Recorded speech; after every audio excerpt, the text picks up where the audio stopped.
Good morning. It's draft day, baby. 4 a.m., 3 hours of sleep. So I did not go to bed at 10:30. I went to bed at 1. I don't know. It's like, you think you're ready for bed, but you're not.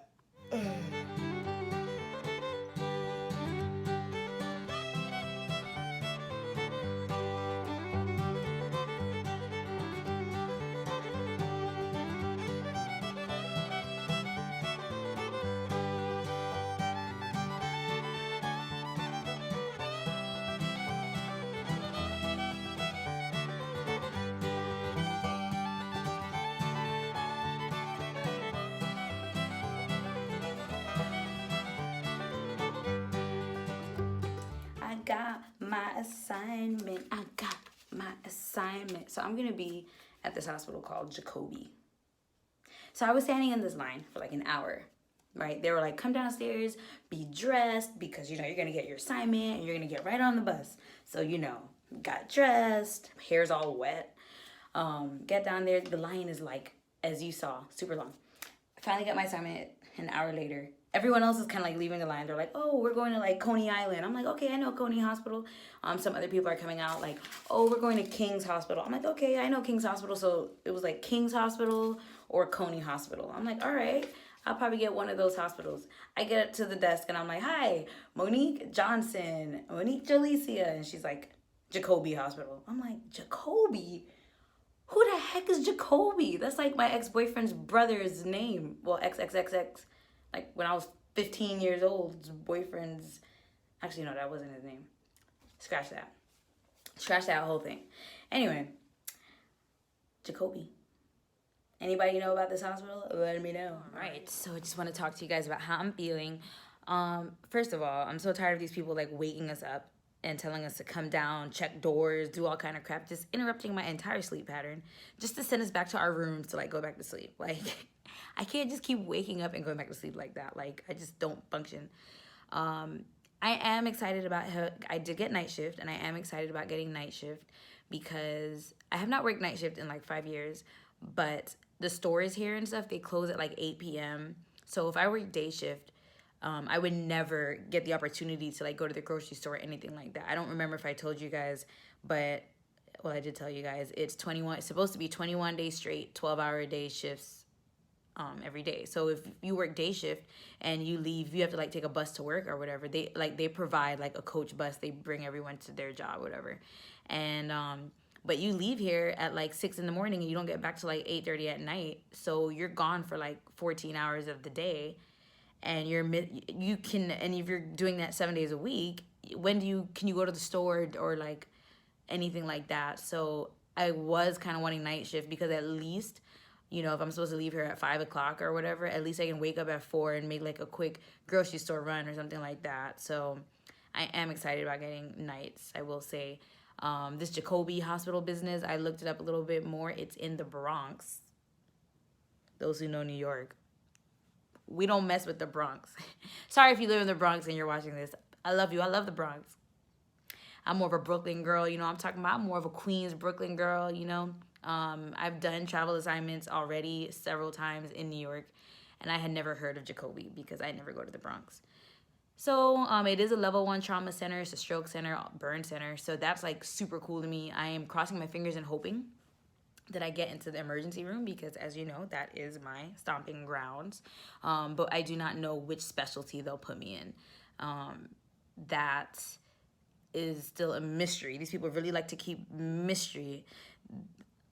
Anyway, so that's okay though.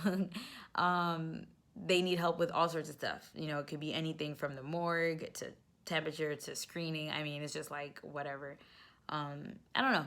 So I am excited about like what specialty I'm going to end up getting and stuff like that. So I start tonight. We'll see. Because, you be going downstairs. They start sending you right back to your room. But I'm supposed to meet downstairs at 5 p.m. So I'm probably going to switch up the times that I post my videos since I'm going to be working night shift. So I'm trying to think if I'm going to be working night shift. Yeah, I'll probably like, I don't know. When would I do I will probably post a video before I go back to work the next day. I don't know. But just keep an eye out. I'm going to make videos still, but I'm not sure like when I'm going to do them. So anyway, keep you guys informed.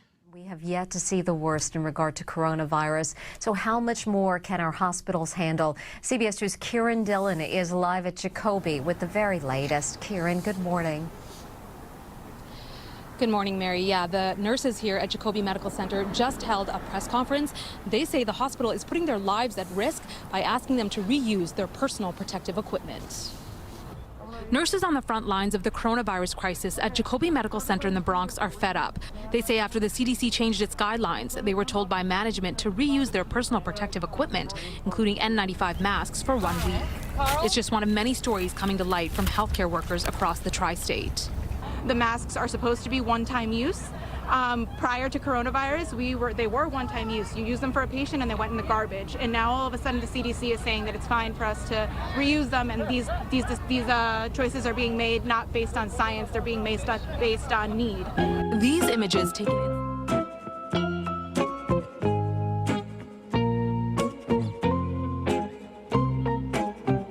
in the Bronx battling the coronavirus outbreak are pleading for more protective equipment as more and more staffers are sickened. Eyewitness News reporter Tim Fleischer has their story. Frontline nurses fighting the COVID-19 outbreak at Jacobi Medical Center in the Bronx are demanding critical equipment to keep them safe. Everybody knows that this is a pandemic. It's affecting absolutely all of us, and we want to keep everybody safe. The nurses claim they are not being given the critical equipment that is necessary to keep them safe. The ventilators, the PPE, the IV pumps, all of the stuff that we are lacking now, there are ways for us to get that, and we need them now. We needed them before. The registered nurses also claim they are supposed to change the critically needed N95 face masks more frequently. 19 patients in the richest country in the world. We are billions short of N95 masks. Okay, so since I made that first video this morning, I have found out a lot more about Jacobi. And apparently it is like not the place you want to go to work. They call it a little suicide mission, as you saw. I did take a little bit of a nap. How do I feel now? I feel like a few things. So I met this nurse in the elevator, and we were just like talking because I'm trying to see who else is going to Jacobi. It's like no one else is going to Jacobi. It's like, how am I the only one going to Jacobi? Who signed me up for this? So this other nurse in the elevator, I was like, so where are you going? And she was like, actually, they have me staying at the hotel. And I was like, really? And she was just saying that they're having her like stay at the hotel and pretty much do like screening, I guess, for us when we get back. I don't know, but she's not even going to the hospital. Her assignment's gonna be. So I'm like, what? And then people are going to other hospitals. So a part of me kind of feels like nervous, of course, and scared, but also kind of like privileged. Like, oh, wow. My friend said to me that God chooses his strongest warriors for his strongest battles. I'll take it. So I'll take it. But yeah, so I'm just kind of feeling a few mixed emotions, nervous, excited, scared. A nurse that worked at Jacobi did die, so they did rally like last week, so hopefully things are a little bit better since their rally. So I'll keep you guys informed when I go tonight and kind of get a glimpse of maybe what it's really looking like. Maybe it's better in person, maybe it's worse. I'm gonna go for the better. It's now like 4:40 and I have to be downstairs at 5:30, so I'm about to go get ready to go. And yeah, y'all keep me in your prayers. Yeah, thanks. Bye.